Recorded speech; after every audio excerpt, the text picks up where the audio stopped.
Assalamualaikum warahmatullahi wabarakatuh. Alhamdulillahi wa kafa. Assalatu wassalamu ala sayyidina Muhammadinil Mustafa wa ala alihi wa sahbihi ahli sidki wal wafa. Amma ba'du. Yang kami muliakan, yang kami hormati Ibu dosen, Ibu Umi Hani MPD pada mata kuliah Analisis Kurikulum dan Silabus PAI.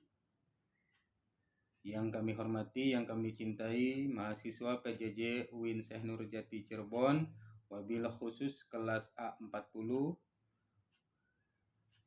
Kami dari kelompok 4 yang beranggotakan saya pribadi, Awaludin, kemudian ada Bapak Haji Ade Yuliana, ada saudari kami Ibu Hadiatul Munawaroh, dan ada Pak Aas Al-Abid Fatullah,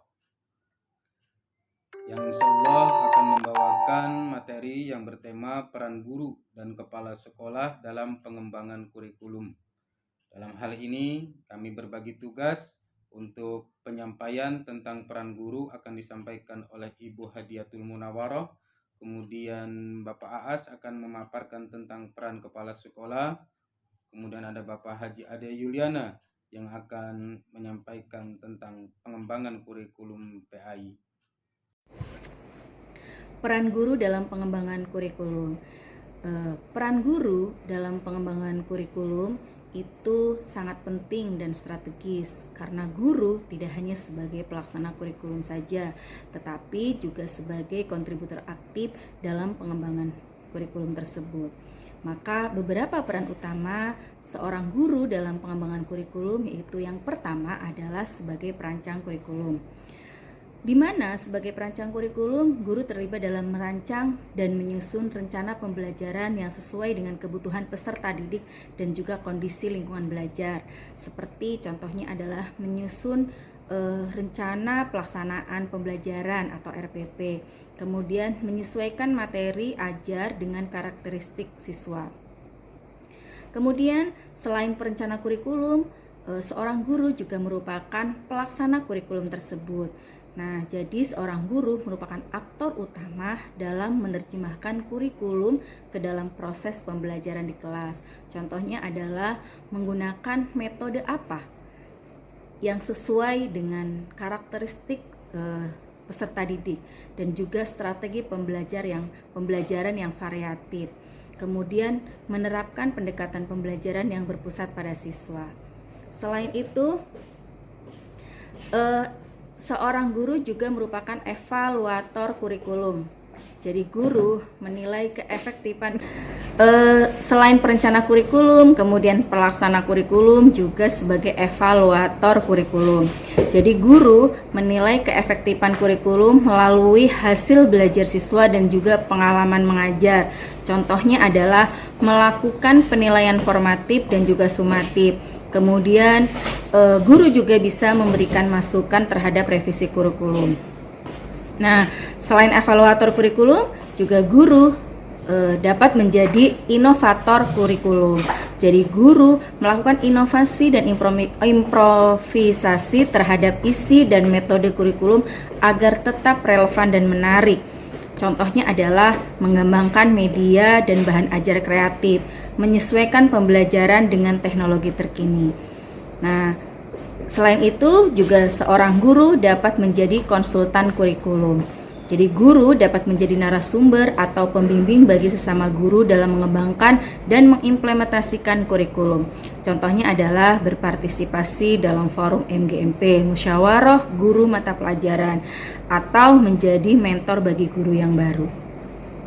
Kemudian peran guru juga dapat sebagai peneliti kurikulum. Jadi guru dapat melakukan penelitian tindakan kelas untuk mengevaluasi dan meningkatkan kualitas kurikulum serta proses pembelajaran. Contohnya adalah meneliti efektivitas pendekatan pembelajaran tertentu, kemudian menyusun laporan hasil penelitian tersebut sebagai masukan kurikulum.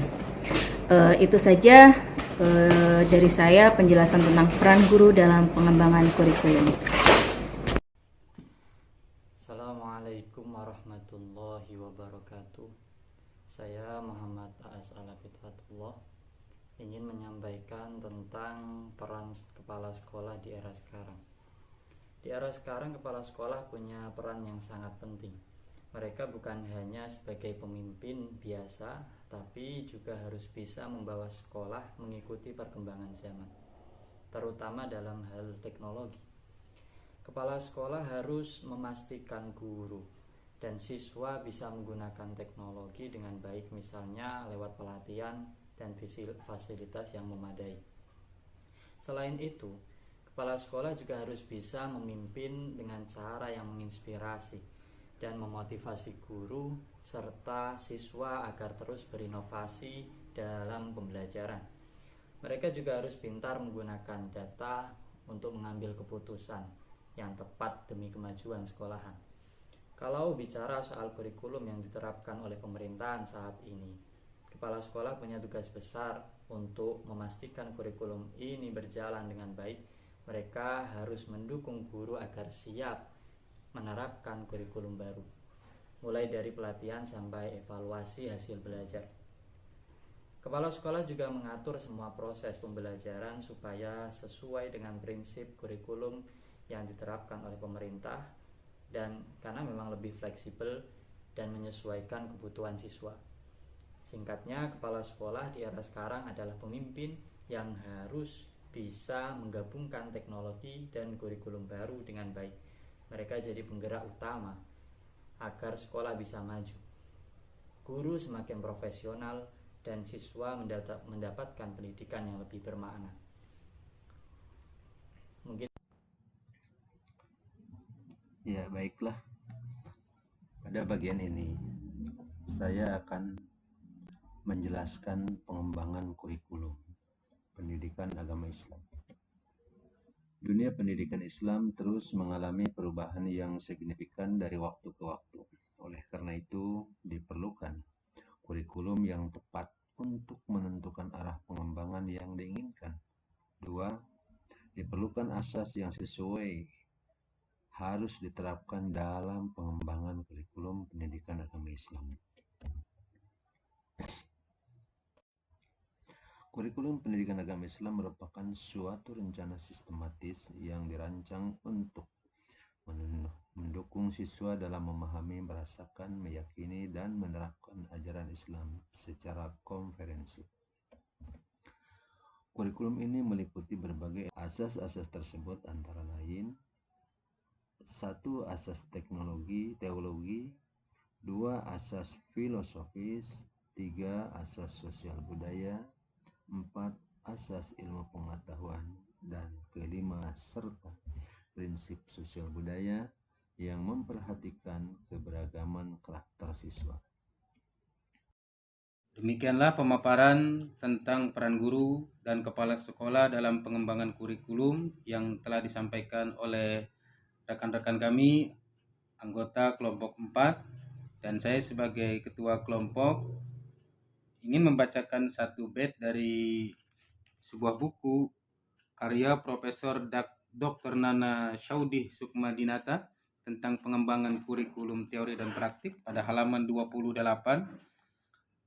ada Franklin Bubit tahun 1918 yang disebut dengan Bapak Kurikulum mengatakan bahwa inti teori kurikulum itu sederhana, yaitu kehidupan manusia. Kehidupan manusia meskipun berbeda-beda pada dasarnya sama, terbentuk oleh sejumlah kecakapan pekerjaan.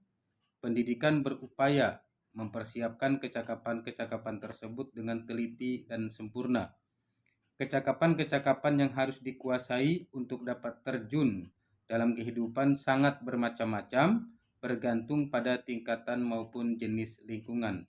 Setiap tingkatan dan lingkungan kehidupan menuntut penguasaan pengetahuan,